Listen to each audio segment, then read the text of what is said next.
The war room was quiet, not peaceful, quiet. The sort of quiet that only happened when everybody in the room was scared to speak. Lord Rain stood before a massive observation window overlooking the void. Stars drifted endlessly beyond the glass. Somewhere out there, Kenny Reach was building something. That thought had consumed him for weeks.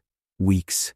The spy drone footage replayed again, and again, and again.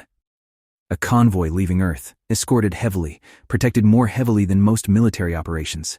Hundreds of cargo vessels, thousands of containers, materials, machines, resources, everything moving directly toward Reach space.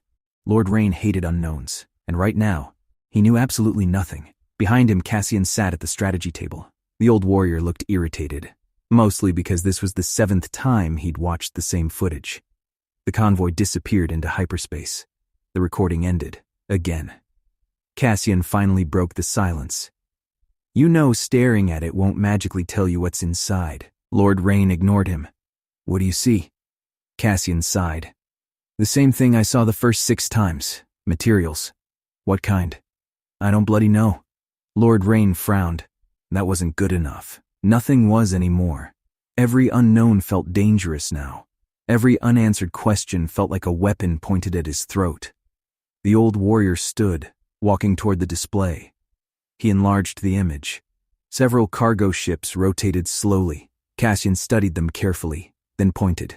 Those aren't military transports. Lord Rain nodded. I know. Another point. They aren't agricultural. I know. Another. They aren't civilian. I know. Cassian folded his arms. Then whatever it is, it quotes important.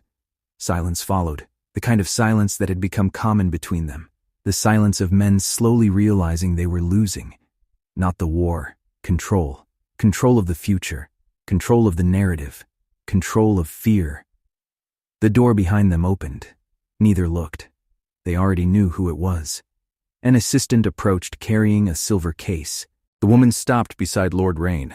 The case opened. Inside sat 6 silver injectors, each glowing faintly.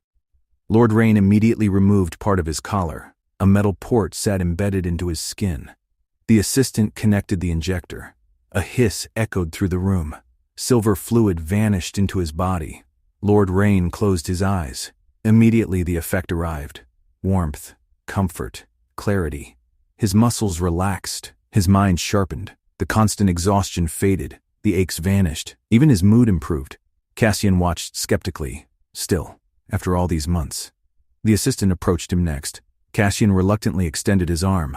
Unlike Lord Rain, he didn't possess an implanted port. The injection entered normally. The effect followed seconds later. His old shoulder stopped hurting. The scar running across his ribs stopped burning. His eyesight sharpened slightly.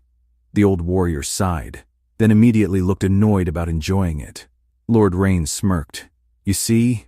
Cassian rolled his eyes. I still don't trust it. Another pause. What exactly is it again? The Lord of House Rain turned toward the stars. The question always amused him, because the answer sounded ridiculous. We were trying to recreate dawn fruit. Cassian snorted. You failed. Mostly. The emotional effects were impossible. The neurological effects were impossible. The bonding properties were impossible. Cassian nodded. Everything that made dawn fruit special. Everything that made Reach impossible to replicate. Gone. Yet Lord Rain smiled, but something happened. The old warrior looked interested despite himself. Lord Rain continued. The regenerative compounds reacted unexpectedly. We altered them. They evolved. The old warrior looked at the injector, then at his hand. A small cut from earlier was already disappearing. Healing. Actually healing. Not quickly. Instantly. Lord Rain noticed. The body treats it like a repair signal. Another pause. Cells regenerate. Aging slows. Small wounds disappear. Cassian frowned. How much does it slow aging? Lord Rain smiled. The answer genuinely frightened him. We don't know. Silence. The old warrior stared. You don't know? Lord Rain shook his head. No. Another pause. The oldest test subjects stopped aging completely. The room became quiet. Cassian looked down at the injector, then at his son, then back at the injector. The implication was obvious. Immortality, or something dangerously close. The old warrior hated the idea, yet he'd still taken the injection. That realization annoyed him. Lord Rain walked back toward the star map, the paranoia returning immediately, because even with all this power, he still couldn't stop thinking about Kenny. The convoy footage returned. The same ships, the same materials, the same mystery. What is he building? Cassian sighed. There it is again. What? Kenny. The old warrior pointed.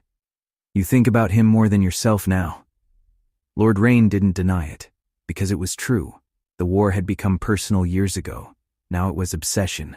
The Lord enlarged the footage further, then suddenly stopped. Something caught his attention.